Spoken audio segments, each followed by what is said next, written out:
Hola familia, how are you? This is Heidi M coming to you this time with some TIFF 2022 tips, tricks, and other relevant information for you who are probably still trying to organize themselves to attend some film screenings at this year's Toronto International Film Festival. For people who are members of TIFF or have bought passes already or are members of the press or industry groups, I have heard and I know from experience that there have been some issues using the online ticketing system for the TIFF.net site. And frankly, that is really not news to me. I am dating myself, but I have been attending TIFF for more than 15 years. So I think a lot of the times these technology issues are just kind of part of what it is to be a cinephile in the city and trying to get your tickets online for TIFF, whether you're press, a member, or even somebody who's bought a pass and are trying to order advance tickets. There's always some woes to be had. And to put it in perspective, I think of the times when I used to get packages with friends in university and we had to fill it out on paper. So, we'd have to get a booklet along with the book and the schedule and try to organize using sticky notes, highlighters, having meetings at a pub to make sure we kind of understood how we were going to best maximize our schedules and our budgets, and then having to line up to drop it off at the box office on the given day. So taking that in perspective, some technological issues are sort of part of what ordering TIFF tickets is all about, at least for me. So do not despair, friends. If you don't have tickets yet, there are still tickets on sale. And the reason I'm doing this video is so that maybe some of you who are still new to the festival or are thinking of catching some films, still have a chance to catch a couple or more than a couple if you have the time and budget. So some of the things that I want to talk about includes the tools that are available from the TIFF.net website. So that is the main festival site where you have a schedule and there's box office information, ticketing information available for you with current updates. So if things go off sale, it will show there. But do not despair when things go off sale. I know that sometimes people want to go to the galas and experience the red carpet events, and that's really, really great. But a couple of tips I want to give you is that if you are looking at the film list for the festival, look for, additional information. There are 3 tabs. Is usually the synopsis of the film. The next tab is the showtime, so when it's screening. And the third is for credits and other information. And sometimes you can find if a film has a Canadian distributor. So that means that film will be released here in Canada at some point in the future. I know maybe you want to see it at the festival. If that is really what you want to do and your heart is set on seeing a film at the festival, then your other tip is to line up at the rush line in the day of the screening. So let's say there's a screening happening this Friday coming up at 9 p.m. There's usually a rush line that forms sometimes 2 to 3 hours beforehand. It's up to you if you have time. Some people bring coffees, friends, books, music, whatever helps you pass the time. And usually around 15 minutes around the time the film is going to start, they will release some rush seats. So that means you need to have cash in hand, I believe, or maybe they'll accept tap this year. Either way, come prepared if you don't have vouchers, and you could probably get in to see the film. Sometimes it's easier to get into a rush seat if you're on your own or maybe 2 people.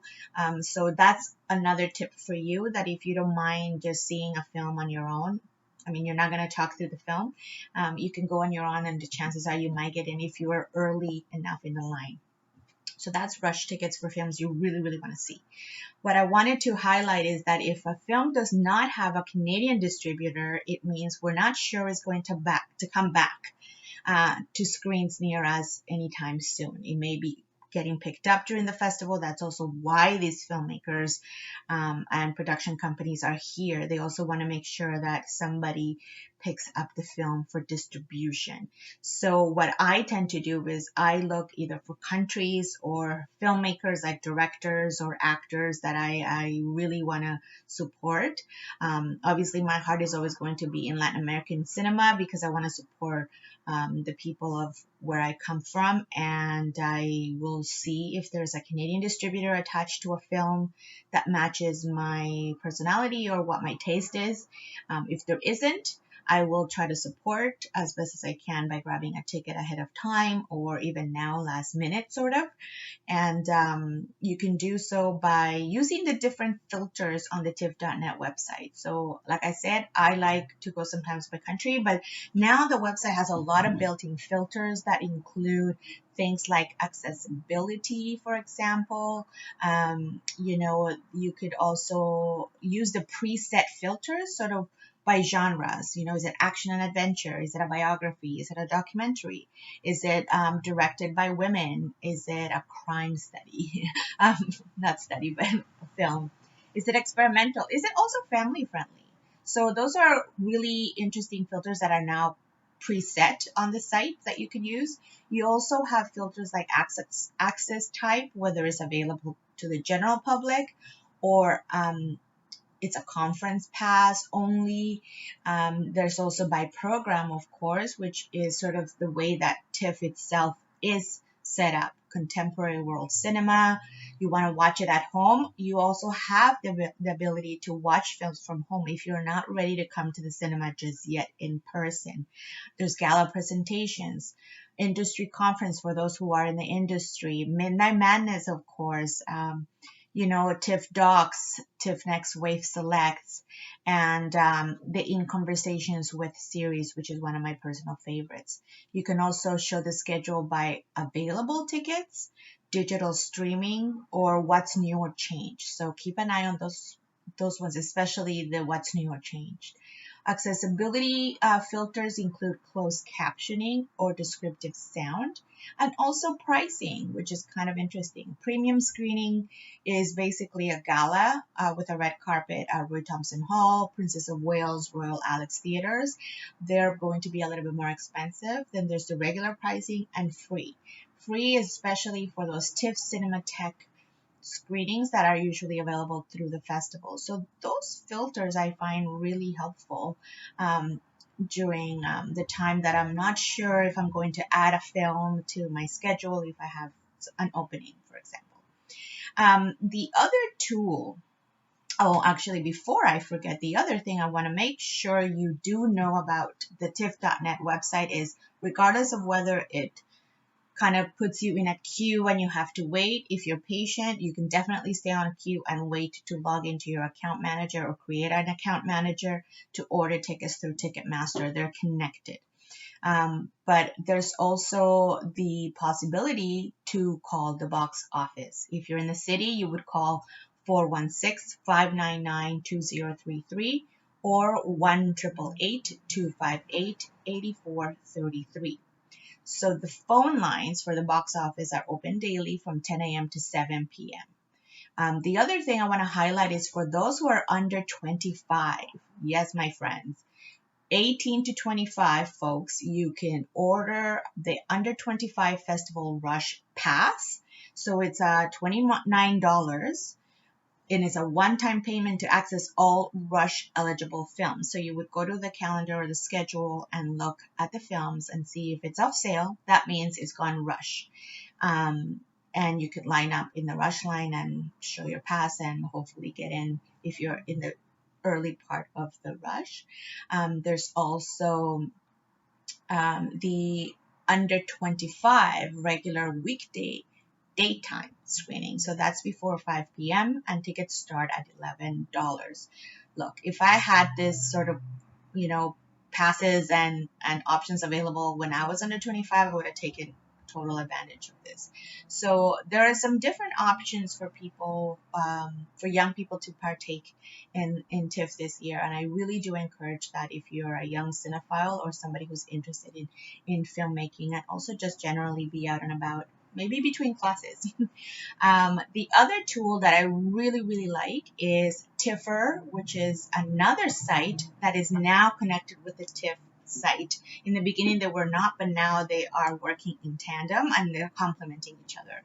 So TIFFR is another site where you would basically heart your films that you think you want to see, and then it allows you to have a festival planner and a final schedule later.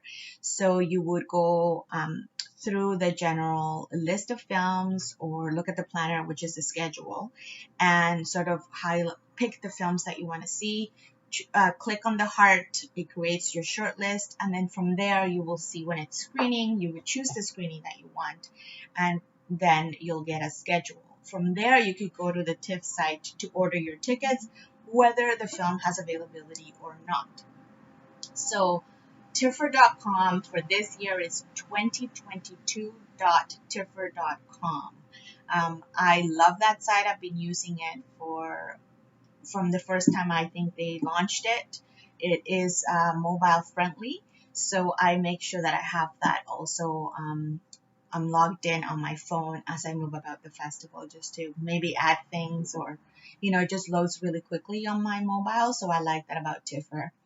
Another thing I just remembered is that the TIFF.net website, the schedule now has the availability to download it as a CSV.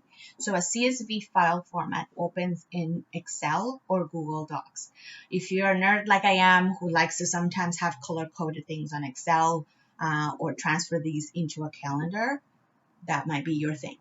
Again, keep up to date with any changes on festivals, screenings, or times or venues at TIFF.net.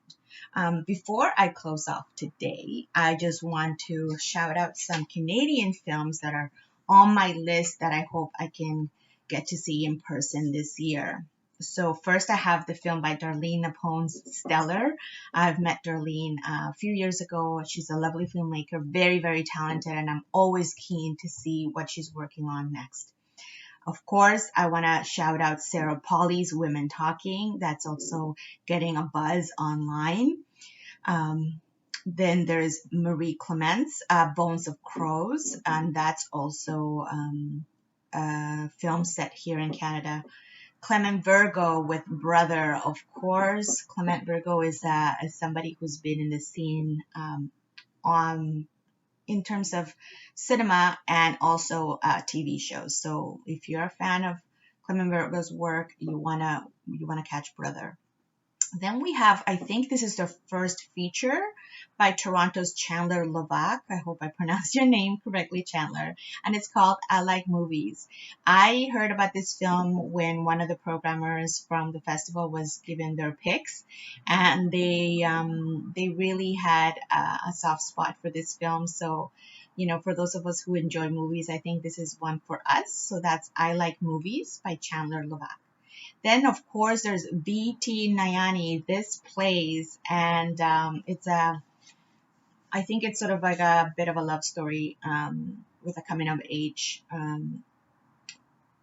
I think, part to it. I have seen through social media that it looks like it's sold out, so congratulations to the team behind This Plays. That doesn't mean you cannot get in. Maybe you can rush this film and support Canadian filmmakers.